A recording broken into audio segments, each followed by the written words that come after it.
अप्पू गौड़ा साहब एक secular leader है, बीजेपी में रहते हुए भी एक सेकुलर लीडर है। कई मुसलमानों ने उनका साथ दिया है एंड वो मेरे से भी करीबी हैं। तो हमने उनको कभी ऐसा जो है ना एक कट्टरवादी हो या फिर जो है कम्युनल लीडर इस तरीके से नहीं देखा। लेकिन ये जो रिसेंट का जो स्टेटमेंट आया है कहीं ना कहीं हमको तमाम मुसलमानों के लोगों के दिलों को ठेस पहुंचा है, क्योंकि कमर साहब एक शेर कर्नाटका कहलाए जाते हैं। तमाम मुसलमानों को दिल को ठेस इसलिए पहुंचा है क्योंकि उन्होंने जो स्टेटमेंट दिया है वो स्टेटमेंट कभी कमर साहब ने नहीं दिया है। अगर आप जो है ना एसआईआर को सीरियस नहीं लेंगे तो कर्नाटका में भी वोट्स डिलीट होंगे एंड मैक्सिमम 80 to 90% वोट्स जो है ना सिर्फ मुस्लिम्स के वोट डिलीट होंगे एंड कहीं ना कहीं ये हमारे आने वाले इलेक्शंस में बहुत बड़ा असर करेगा। जो लोग 2002 में वोट नहीं किए हैं, 2002 से जिनके पेरेंट्स वोट नहीं किए हैं, तो उन लोगों के लिए बहुत ही जो है ना मुश्किल है। अब ये लोगों को शऊर आ जाएगा कि हमको वोट करना कितना जरूरी है। हर इलेक्शन में जो है ना कहीं इलेक्शन कमीशन ऑफ इंडिया जो है ना बीजेपी को थोड़ा साथ दे रही है, ऐसा हमें लग रहा है। क्योंकि जो है ना एक फेयर एंड जो इलेक्शंस होना चाहिए, जो वेस्ट बंगाल में देखिए आपने एसआईआर को भी जो है ना इलेक्शन कमीशन ऑफ इंडिया ने जो है ना उसको बेधड़क जो है ना उसको अलाउ किया एंड काफ़ी सारे वोटर्स को डिलीट कर दिया। जो इंडियंस हैं, जो स्पेशली एसआईआर जो टारगेट है वो सिर्फ और सिर्फ मुसलमानों को टारगेट है एंड उसमें सिर्फ मैक्सिमम जो वोट्स डिलीट हो रहे हैं ये सिर्फ मुसलमानों के हैं बोल के बोलना चाहते हैं। This video is sponsored by Mahalakshmi Jewelers, Mannur Multi-Speciality Hospital, KBN University, Royal PU College of Science and Commerce, Imran Silk House, Al Sharia Group of Institutions, and by Ideal with G. तो गुलबर्गा के लिए ये अच्छी बात है कि यहाँ के इंचार्ज मिनिस्टर प्रेम खड़गे साहब अभी होम मिनिस्टर बन चुके हैं और काफ़ी करीब भी आपके हैं, तो क्या वो कहना चाहिए? पहले तो अस्सलाम वालेकुम, नमस्कार तमाम वॉइस के व्यूवर्स को। देखिए बहुत खुशी की बात है कि प्रियांक साहब को जो है ना होम मिनिस्ट्री मिला है। इसलिए खुशी की बात नहीं है कि ये हमारे रीजन से बिलोंग करते हैं, इसलिए खुशी की बात है क्योंकि ये एक बहुत ही इंटेलिजेंट मिनिस्टर है एंड काम को जो है ना बहुत खूबी से करते हैं एंड जो बोल्डनेस है उनके अंदर, तो वो बोल्डनेस जो है ना कहीं तो कहीं पूरे लॉ एंड ऑर्डर को जो है ना और अच्छे से जो है ना निभाएंगे बोल के ये सोच के मैं मुबारकबाद देना चाहता हूँ तमाम कल्याण कर्नाटका रीजन को। और उसके साथ ही साथ जो है ना हमारे गुलबर्गा से हैं तो हमें बहुत ही दिल से खुशी है। जो मध्य प्रदेश में 3 सीट्स पे जो इलेक्शन होना है उसमें मीनाक्षी नटराजन जी का जो है ना जो रिजेक्ट किया है वो बहुत ही जो है ना निंदनीय है, क्योंकि जो इलेक्शन में सभी को जो है ना फाइट करने का एंड नॉमिनेट करने के लिए सभी को as per the constitution allow है, लेकिन कुछ छोटी चीज़ों को पकड़कर इलेक्शन कमीशन जो है ना उसको कैंसिल करना तो ये अच्छी बात नहीं है। इवन कांग्रेस के जो सीनियर लीडर्स हैं वो लोगों ने अप्रोच किया है इलेक्शन कमीशन ऑफ इंडिया को कि इनको कंसीडर करें, अभी शायद उसके बारे में होगा। ये कहीं तो कहीं बीजेपी को जिताने के लिए, उसको रास्ता क्लियर करने के लिए ये मंसूबा दिख रहा है। सर आरोप है उसमें बताया जा रहा है कि एफिडेविट में केस की डिटेल्स को छुपाई गई है, बीजेपी वालों ने भी कहा है। जी हाँ, एक अननोन किसी ने केस किया है, तो तेलंगाना में कुछ छोटा केस था उसको जो है ना नहीं बताया है बोल के इस तरीके से वो मतलब जो केस किया था उसको कंसीडर करते हुए जो है ना इन्होंने ऐसा किया है। तो वो उतना बड़ा मैटर नहीं है, जिसके लिए जो है ना नॉमिनेशन ही कैंसिल करें उतना बड़ा मैटर नहीं है मेरे हिसाब से। सर कल रात में देखा कि कांग्रेस के नेता लोग बाहर खड़े हुए हैं बट इलेक्शन कमीशन उन्हें अंदर आने की इजाजत नहीं दे रहा था। फिर रात में उन्होंने एक लेटर इशू किया जिसमें 12 बजे का टाइम दिया गया था कांग्रेस के लिए नेताओं को आने के लिए।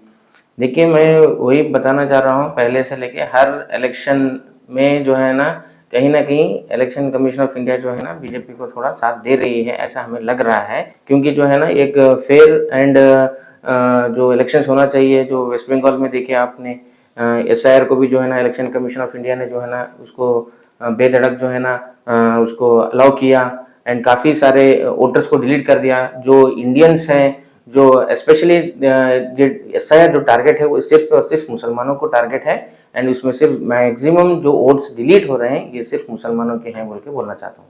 तो सर कर्नाटका में भी एसआईआर चल रहा है, तो क्या यहाँ पे भी ऐसा देखने को मिलेगा? बिल्कुल, देखिए अगर आप जो है ना एसआईआर को सीरियस नहीं लेंगे तो कर्नाटका में भी वोट्स डिलीट होंगे एंड मैक्सिमम 80 to 90% वोट्स जो है ना सिर्फ मुस्लिम्स के वोट डिलीट होंगे एंड कहीं ना कहीं ये हमारे आने वाले इलेक्शंस में बहुत बड़ा असर करेगा। तो इसीलिए हमको चाहिए कि एसआईआर को सीरियस लें एंड जो लोग 2002 में वोट नहीं किए हैं, तो उन लोगों को जो है ना बहुत 2002 से जिनके पेरेंट्स वोट नहीं किए हैं तो उन लोगों के लिए बहुत ही जो है ना मुश्किल है। लेकिन ये कहीं तो कहीं अच्छी बात ये भी है कि अब ये लोगों को शऊर आ जाएगा कि हमको वोट करना कितना जरूरी है। सर रोज देखिए एसआईआर की बात चल रही है, तो रिसेंटली बीजेपी का एक प्रोटेस्ट हुआ था जहां पे एक्स फॉर्मर एमएलए अप्पू वाड़ा साहब ने अब्दुल इस्लाम साहब को लेकर एक बात की थी कि मिनी पाकिस्तान बनाना चाह रहे हैं, तो बट उनका एक रिस्पांस भी आया उस पे कि वो मुस्लिम लीग पार्टी को बोले थे तो कांग्रेस वालों को क्यों बायस कर रहे हैं, तो उसके बारे में क्या कहेंगे? अप्पू वाड़ा साहब एक सेकुलर लीडर है, बीजेपी में रहते हुए भी एक सेकुलर लीडर है। कई मुसलमानों ने उनका साथ दिया है एंड वो मेरे से भी करीबी हैं। तो हमने उनको कभी ऐसा जो है ना एक कट्टरवादी हो या फिर जो है कम्युनल लीडर इस तरीके से नहीं देखा। लेकिन ये जो रिसेंट का जो स्टेटमेंट आया है कहीं ना कहीं हमको तमाम मुसलमानों के लोगों के दिलों को ठेस पहुंचा है, क्योंकि खमर साहब एक शेर कर्नाटका कहलाए जाते हैं। तो तमाम मुसलमानों को दिल को ठेस इसलिए पहुंचा है क्योंकि उन्होंने जो स्टेटमेंट दिया है वो स्टेटमेंट कभी खमर साहब ने नहीं दिया है। अगर दिया है तो उनको जो है ना क्लैरिफिकेशन देना चाहिए कि ये यहाँ पे दिए थे, ये बताइए हमें। ये नहीं है, कहीं स्टेटमेंट नहीं है। एंड इस तरीके से बात करके जो है ना गुलबर्गा में भी जो है ना ये यूपी बिहार का जो माहौल लाने की जो कोशिश कर रहे हैं ये बहुत ही निंदनीय है एंड बहुत ही तकलीफदेह है। आगे चलकर जो है ना अगर ऐसे पॉलिटिक्स कोई भी नेता यहाँ पे करता है तो उनका फ्यूचर नहीं है बोल के मैं ये बोलना चाहूँगा। सिर्फ और सिर्फ आप जो पॉलिटिक्स करना चाहते हैं आप डेवलपमेंट पे कीजिए, आप लोगों को इंसाफ पहुंचाने के लिए कीजिए, आप काम करके दिखाइए, लोग आपको जरूर जो है ना चुन के लाएंगे। सर ये बात जिस प्रोटेस्ट में जिस स्टेज पे की गई थी, लेकिन वो मसला अलग ही था सर। वो इशू था कि अलन के जो केसेस विड्रॉल हुए हैं मुस्लिम के, उस पे ये चीज चल रही थी, बट टोटल 50+ केसेस को विड्रॉल वहां पे हो चुके हैं। बीजेपी ने वो कहीं पे जिक्र नहीं किया कितने केसेस वहां पे विड्रॉ किए। 52 केसेस रिजेक्ट हुए थे, 52 केसेस को विड्रॉ किया था, उसमें से अपने आनंद के भी केसेस हैं। तो यही देखिए मुद्दा वही उठाएंगे जहाँ पे जो है ना इनको रोटी सेकने का जो है ना मौका मिलेगा। हिंदू मुस्लिम की रोटी सेकने का मौका मिल रहा है, क्योंकि पूरे इंडिया में अब ये माहौल चल रहा है कि हिंदू मुस्लिम करो और वोट को जीतो, मार्जिनलाइज करो अपने वोटर्स को एक साइड। तो ये वही मुद्दे पर जो है ना वो यहाँ पे वोट जीतना चाहते हैं। लेकिन यहाँ के लोग बहुत ही इंटेलिजेंट हैं, वो हिंदू मुस्लिम करने नहीं देंगे, चाहे वो हिंदू हो, चाहे वो मुस्लिम हो, चाहे दलित हो, कोई भी कम्युनिटी से बिलोंग करते हो, वो सिर्फ और सिर्फ डेवलपमेंट को देखेंगे और जो है ना जो न्याय का साथ देगा उनको वो ऐसे लीडर्स को चूज करेंगे। तो सिर्फ अड़ंग के केस को उठाना ऊपर तो वही दर्शाता है कि ये हिंदू मुस्लिम करने की वो चाह रहे हैं।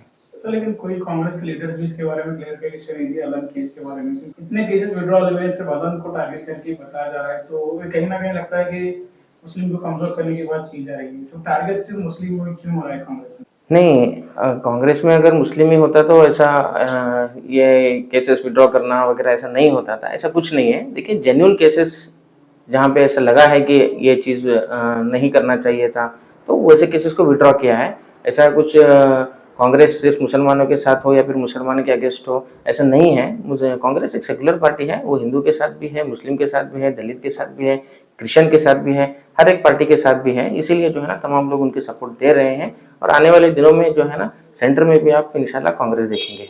तो क्या लगता है अभी जो सेकंड लिस्ट आने वाली है रिशफल की, तो उसमें कनीज फातिमा मैडम आए और बहुत सारे ऐसे एमएलए है जिसको अभी तक कोई पोस्ट नहीं मिली है, तो क्या लगता है सर आपको, आप किस पोजीशन को देखना चाह रहे हैं?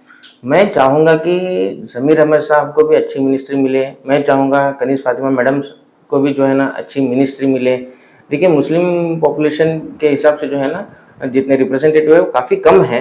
अब जितने कम हैं उसमें भी अगर मिनिस्ट्री पोस्ट नहीं मिलता है तो कहीं मुस्लिम्स को जो है तकलीफ होगी। लेकिन जो हाई कमांड है वो ज़रूर जो है ना मुस्लिम को नज़र में रखते हुए उनको भी जो है ना डेफिनेटली सेटिस्फाई करेंगे बोल के मैं सोचता हूँ। This video sponsored by Mahalakshmi jewellers, Mannur multi speciality hospital, KBN university, royal PU college of science and commerce, Imran silk house, Al Shariya group of institutions, and by Ideal with G.